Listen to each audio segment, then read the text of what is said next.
In this episode, we are going to get the Gilmore to shake its tail feather. We're going to install the horizontal stab and then the rudder and both of the elevators. Those go together just like the ailerons with the pin hinges, so we'll go through that. And then afterwards, we'll install the rudder and elevator servos, get all the push rods connected, and then we should be good. So before we get started, we're going to zoom back to the Crawford Auto and Aviation Museum in Cleveland, Ohio to get some real pictures of the tail feathers of the real NR61Y. And then we'll go ahead and zoom into the bench and get to work.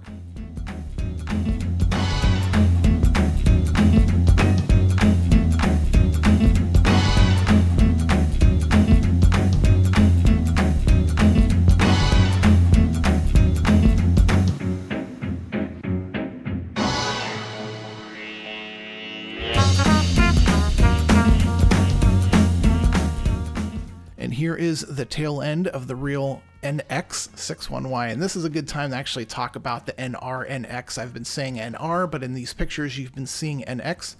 Well, that's because in August of 1936, Roscoe was flying over Arizona and had to crash land, and actually the fuse broke in half, and so after the plane was rebuilt, it was designated NX61Y.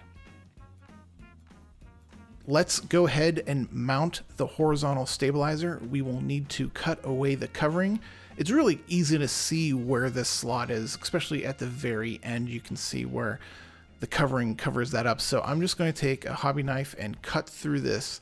And you may be saying, Moose, your lines are pretty crazy here. And I'm going to show you it's not that big of a deal because we're going to fold that extra piece under, and as I slide this in here, I've already made that crease and it just creases and folds up really nicely. So I wouldn't worry about making such straight lines there because you saw how not so straight line mine were, and after sliding that in, as long as there's a crease, it kind of folds it up.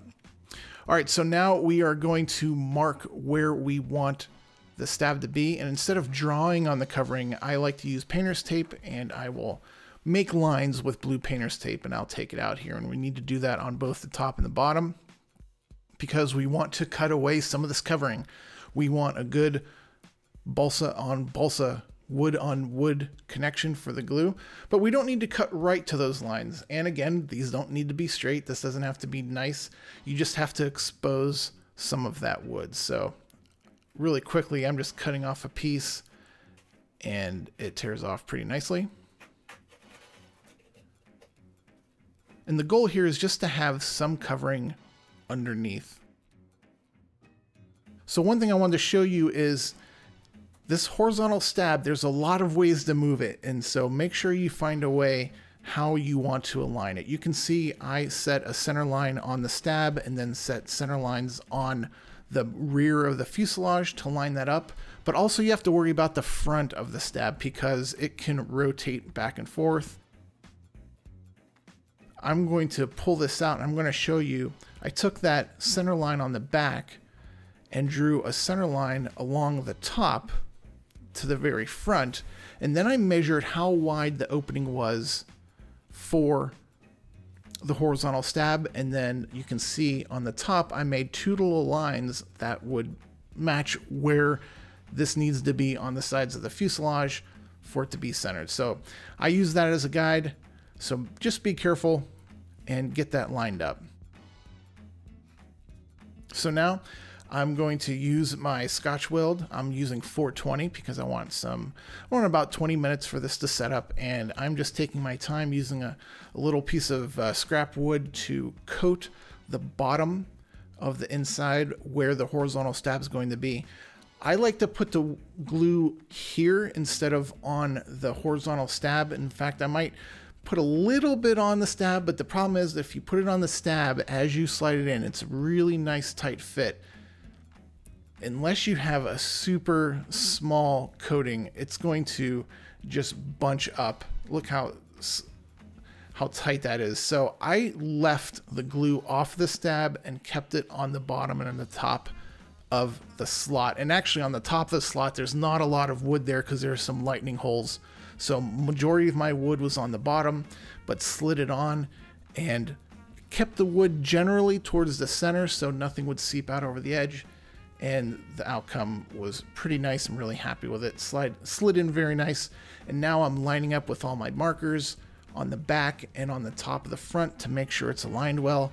And this is where you measure a few times, because once it's dried, it's going to be a nightmare to get out.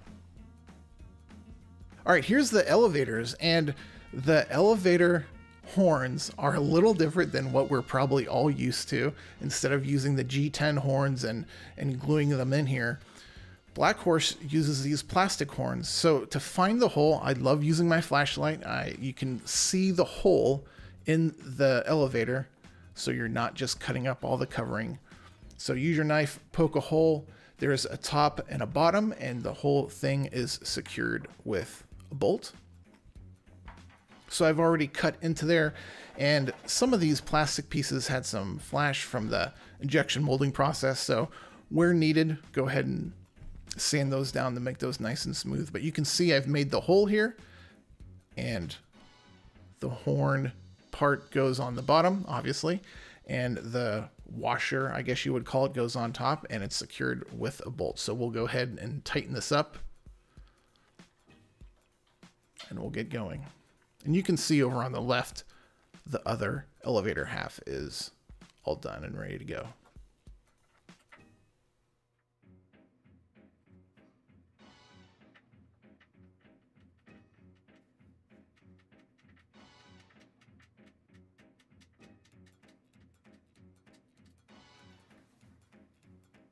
Just the same way as we did in the aileron episode, and boom, here's a link to the aileron episode if you haven't seen it yet.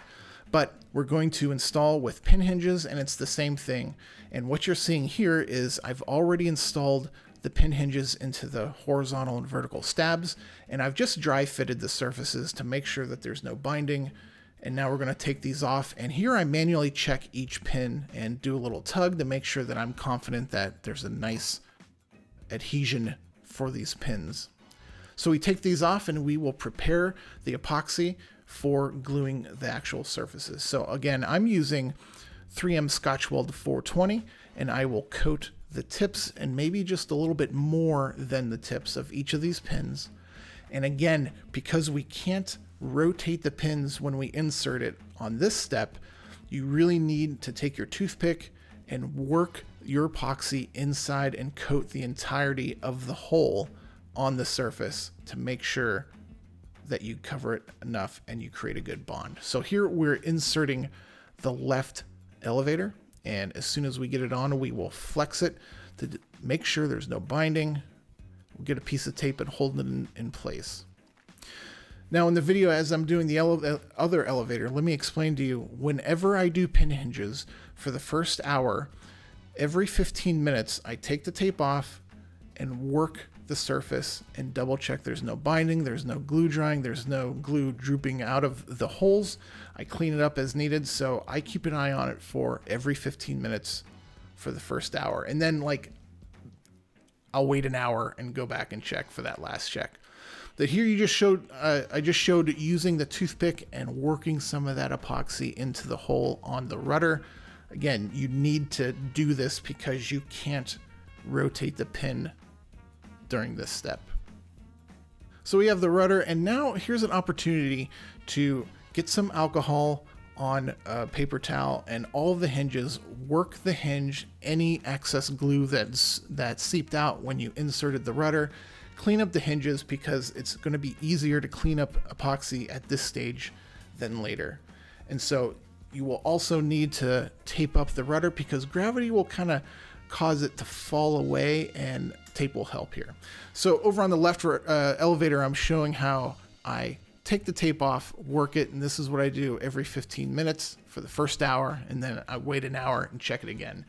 So this is cool. I've never had a fuse big enough for a video where I could illuminate it, so I use my trusty flashlight in there to make sure that you guys can see what we were doing. But here are the 3 servos in the fuselage.